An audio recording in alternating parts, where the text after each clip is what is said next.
I think the biggest of all is respect for the women, whether it be on the field, off the field, you know what I mean, pertaining to their cricket or pertaining to whatever it is. I think if we get that respect that we actually deserve, then a lot of people will take into consideration what we as women can actually do in the cricket vicinity. Hello everyone, welcome to In the Corner, the place where every cricketer wants to be. I'm your host Callum Dunk and thank you so much for joining me on this episode. Please ensure that you follow, like and subscribe to our social media platforms for more updates about the cricket that's going on around the world, as well as our latest episodes on YouTube, Facebook and Spotify. Today's guest is another female cricketer, Deandra Dottin. Deandra, welcome to In the Corner. How are you? Thank you. I'm fine, thanks. And how are you?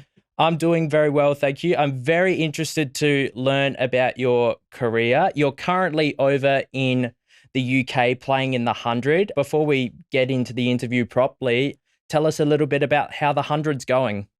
Well, it's eventually going really good at the moment due to some bad weather and not having much games and games being rained out and stuff. So, I mean, like it's actually sunny now, so the day is smiling, I should say.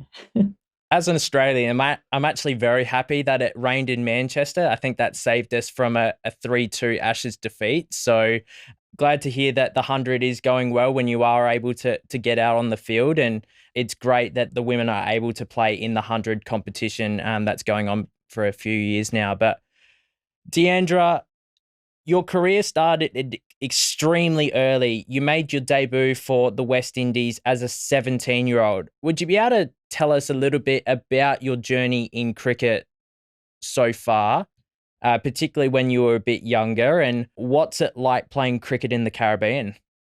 Really start. To be honest, when I first started out, I wasn't into cricket.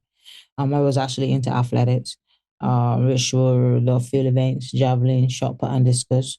But I just used to play cricket like in the neighborhood with my brothers and the guys in the neighborhood and stuff. With that being said, I meeted up with this lady named Pamela Levine.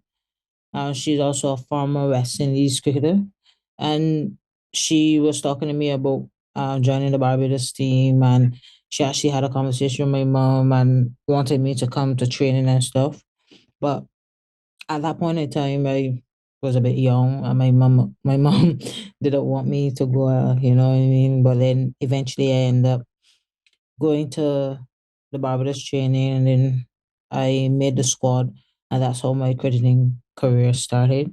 It wasn't like how it is now at the moment. I've never dreamed to play for West Indies. Like I never dreamed to like or thought that I would be in cricket because my main sport was athletics. After they both start clashing with Carifta games, CSC games, then there were cricket tours as in Barbados tours, and then I eventually made my debut with West Indies and stuff. So I had to choose. So then I just decided to go with cricket, and that's how my career started. Making your debut as a 17-year-old is a fantastic achievement. Can you talk us through what the significance of you making your debut for the West Indies at 17, what that meant to cricket in the region? It meant a lot to cricket in Barbados because I mean, like there were very few cricketers that are that came out of Barbados as in the female area. But and as for the region, it was, I mean, like it was really good to know that we actually have another female cricketer coming up in the West Indian from the one of the Caribbean countries. I mean, like to have that experience and to have the opportunity to represent West Indies was, I mean, something that actually a dream come true that wasn't even dreamt of, if you understand. I mean, like it was that when I made my debut for West Indies, I was actually like surprised. You know what I mean? It was something new to me, because I only knew it in the background, in the neighborhood. It was a really good feeling afterwards, going off to that European tour, playing against Ireland and Netherlands and those sort of team, and having that experience and getting games under my belt. It actually felt a bit more calmer. No, that's fantastic to hear. And I'm really interested to hear about what cricket in the Caribbean is like. And we'll touch on that a little bit more as we go throughout this interview. But every cricketer has their idols, they have their heroes. Was there anyone in particular that you looked up to whilst you were growing up? And then once you made your debut for the West Indies, was there anyone in the team that you specifically looked up to as a role model in the dressing room? I used to follow Viv Richards, because he actually reminded me a lot about myself in terms of strength and hard hitting, and then when I finally got into the cricket zone, I just took a liking to Chris Gayle because we are basically the same, if you should say it. But those are the main two role models that I've been looking up to since my days have started. That's fantastic. A lot of people would have looked up to Viv Richards growing up, and I think more with people my age, we really respond to Chris Gale, the playing without fear, and from what you've been able to achieve in your career so far, you are able to hit boundaries, you're able to clear the fence, and I can certainly see why you would have idolized those particular players. Just following on from that earlier question, growing up in the Caribbean, watching an incredible West Indies team, even though it was in male cricket, how does your Caribbean sort of heritage, being able to grow up, watch that infamous team, what sort of things did you learn from growing up and watching those cricketers on TV or at the ground were you able to implement into your own game? There were certain things like, well, there were actually basic things, that you actually do in cricket or you actually learn in cricket. Whereas those basic stuff that I took from those players or the men's players is just things that I actually focus on to make my cricket better. Whereas doing those basic stuff for a longer period of time, in terms of like staying still, like keeping your head still, those sort of things. I really take a lot into. That's what I actually learn a lot from them as well. The way how they stay still, keep head still, and hit the ball, and looking to like play in the V, for a long period of time. You know, I mean, it was actually a big impact on my career as well, taking in a lot, but not only from the idols, but from other players, other hard hitting players, like you see, from a Brendan McCullum, then you see Colin Monroe, then you actually see Hardik Pandya and those are players. You actually look to see what's the difference and how they actually play their game or how they go about hitting the ball, and then you just grab a few stuff from it that you think that would actually work for you and just try it in the next and see how it goes. All cricketers need to be able to do the basics well in order to succeed. And Deandra, the next thing that I wanted to talk about is you've had such an incredible career to this point and with many years to come, I would suspect. What is the most memorable moment or moments that you've experienced throughout your career? You played in World Cups, you've represented your nation, you've been able to play in all of these exciting limited overs competitions around the world. What are some of the key moments that really stand out to you? I should say the 2016 World Cup that we won, the way we all played as players. I mean, like, we were actually in that same boat walking. We actually all were hungry. We wanted the same thing. We wanted to win. And we play with the passion, the fight, the determination, That's something that 2016 work is something that I will never forget, because the way how we played and the way how we went about playing, it gave us a feeling that was unexplainable, to be honest. There's also this the women's T20 challenge. When we won, when I was playing for Trailblazers as well. I mean, like blended in with different players from different countries alongside Sophie Eccleston, Indian players like Smriti Mandana. I mean, just experiencing a changing room with those players is also a really great feeling, because there are some other players that would love to do that. They can't. But I'm very honored to have experienced that. It's really a good experience, to be honest, to be playing all over the world in different franchise, and then could speak on it or give my thoughts on it or knowledge about it, and my experience on it to younger players or even players that actually want to know how it is, how do you feel, so they have an idea that if they do get to that point, they will actually have the same feeling or a better feeling.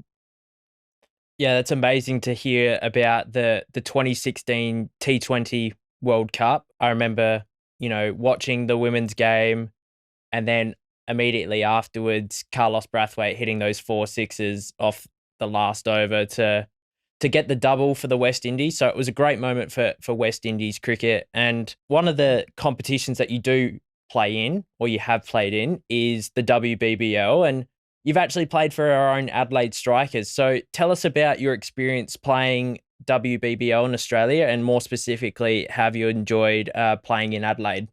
I definitely did it, and I enjoyed. I mean, I had my best time in Adelaide. I had my best time in the Adelaide Strikers team. They all made me feel loved. They made me feel like at home. They always made sure that I was okay.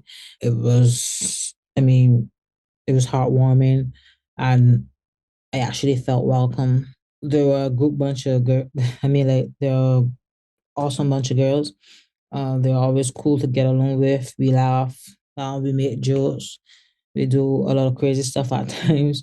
I mean, that's also a memorable moment as well. Winning the WBBL, or the passion that we had and the hunger that we had to wanting to win the WBBL, and how we went about it as well, in terms of our individual preparation and as coming together as a team and having those conversations, knowing what we want to do or what we have to do in terms of getting a player, or how we going about the day and getting it done. I mean, I really did enjoy my time in Adelaide, to be honest. That's fantastic to hear that you've enjoyed your time in Adelaide. And we touched on earlier in the show about you playing with the Manchester Originals in the 100. And it's great that you're able to use your talents and come and play in all these different leagues around the world. And I'm sure there's going to be more leagues opening up in the near future. Looking for the ultimate teamwear solutions for your sports club? Look no further than Macron Adelaide. Their extensive range includes a wide variety of jerseys for various sports, including soccer, AFL, volleyball, baseball, basketball, hockey, athletics, netball, rugby, and cricket, of course. Whether you opt for a custom design or choose something from their catalogue, you can trust the quality in their products. At Macron Adelaide, they pride themselves on providing top-notch teamwear solutions for clubs of all kinds. Visit them today and find out why they're the go-to brand for sports teams around the country and around the world. Macron Adelaide, for clubs that mean business. Deandra, with such immense experience playing in different conditions and, playing in so many teams, there are probably a lot of players in women's cricket who look up to you, and particularly in the West Indies, as you touched on earlier. How do you help your teammates succeed, who, particularly maybe those younger ones or ones who don't have as much experience in those high pressure situations? How do you I suppose, give back to those younger players and help them move forward in their careers? I actually try my best to give as much feedback as possible. I mean, if I see there's a younger player that actually want to have a conversation about how I went about my career or what they can do better to improve their career, or even if I'm actually in there and I see something that I know they could improve in or probably do better, then I will have that conversation. And if they're actually struggling, I give my feedback and say, well, there's a way that you can actually try it. You could try it this way in the nets. And if you find that it's working for you, then you actually go about it. But with all that being said, I think that playing to their strengths or doing what works for them is a lot better than actually trying to create something that's not there or just confuse yourself in doing something that they can't do or they want to do but it's not working out. I mean, like, I also try to let them know that to remain as humble as possible, just put in the hard work and dedicate yourself to whatever you love and where you see yourself in the future, or who you aspire to be, or I mean, like, I just try to keep it simple and just let them know that just believe in yourself, and if you love the game, just go after it.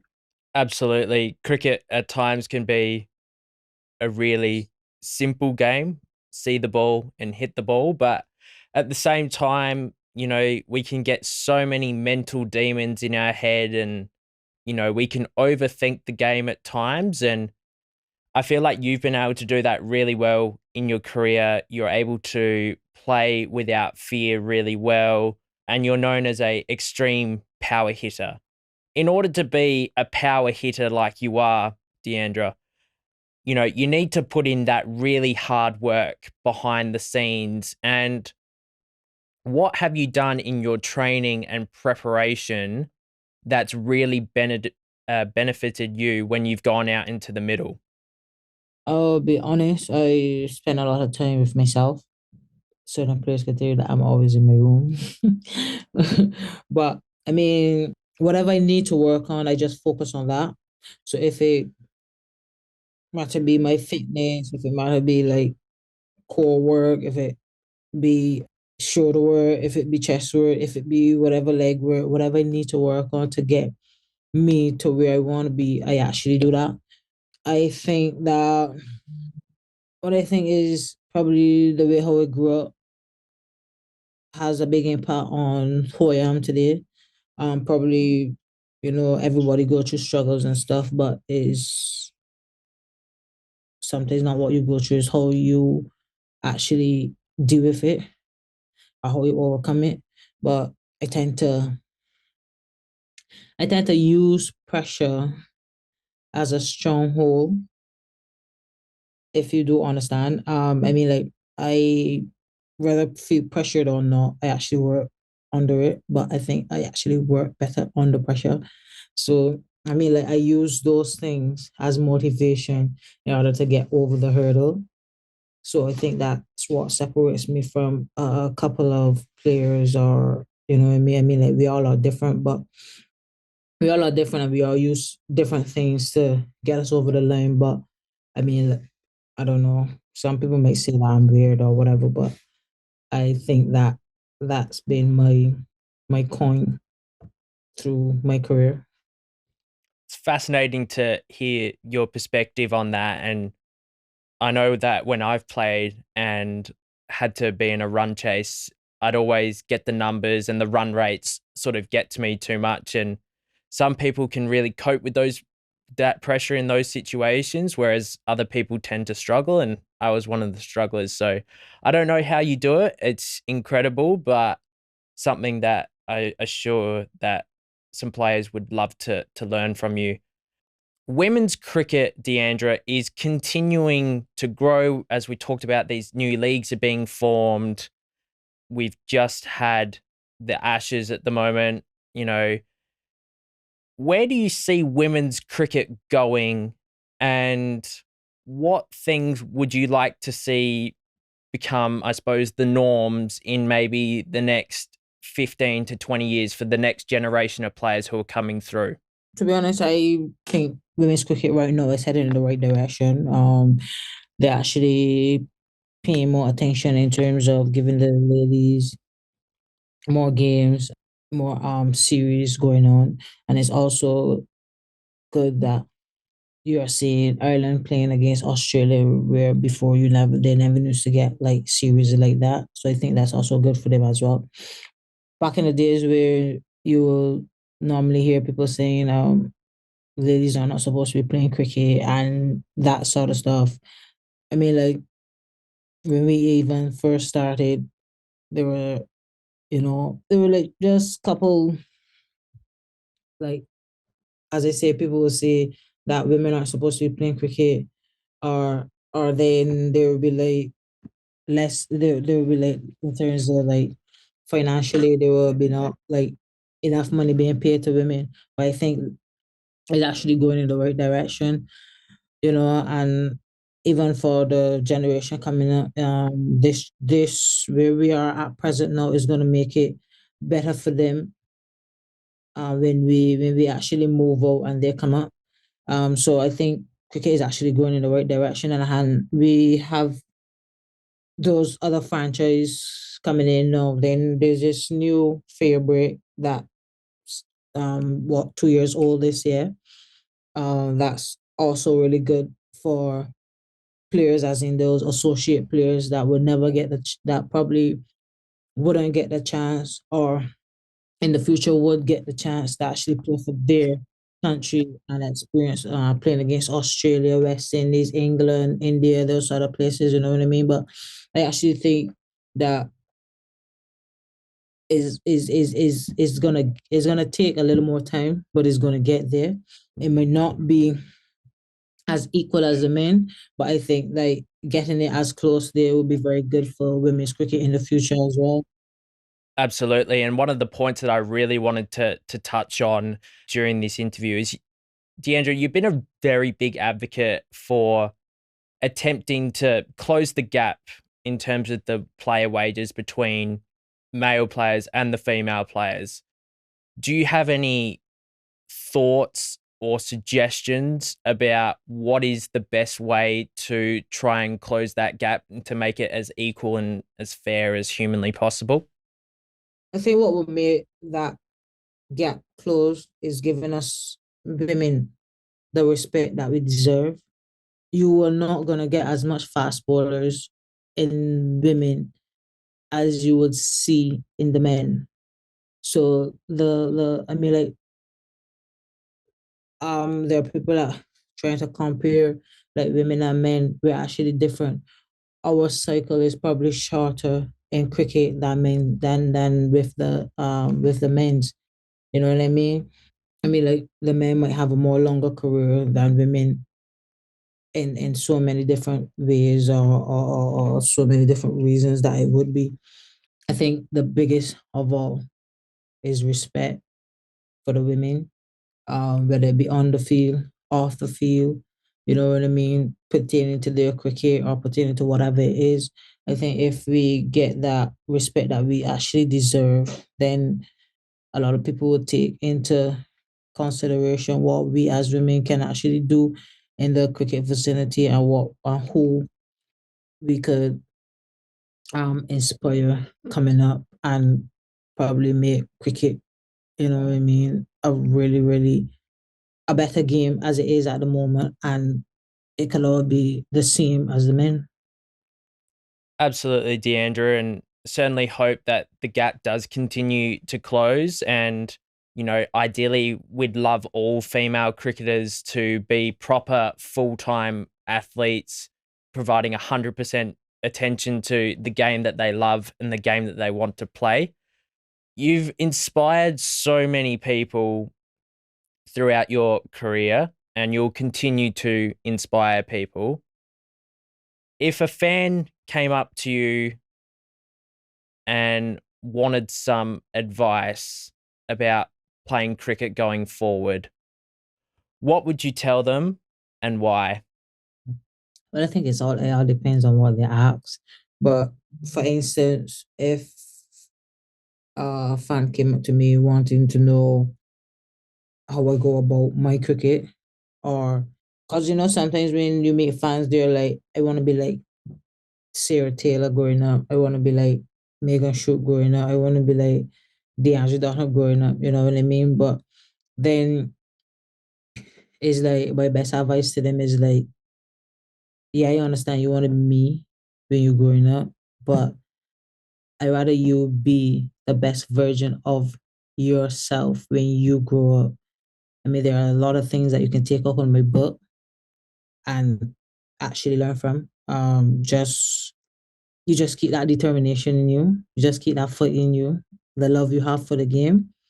You know what I mean? You just keep them all in one place and always remain humble. That's my main word. That's my main thing in anything I'm actually going through or anything I'm actually gonna do. Just always remain humble because that's actually a big thing for me, to be honest. But with that being said, just believe in yourself always. You know what I mean? Just always believe that you could do it. Always have those positive thoughts that yes, I'm actually gonna bowl today. I'm gonna take 5 wickets today. Just always speak positive stuff and speak things into existence. You know what I mean? Because majority of the time they always do work. Deandra, that's fantastic advice. And that is the reason that so many cricketers look up to you. I just want to say a big thank you for appearing on In the Cordon. And it's been a great pleasure to have you on the show today. Thank you for having me as well. Thank you to those of you who are watching at home. Please ensure that you follow In the Cordon on all of your social media pages, and we'll see you for our next episode. Cheers.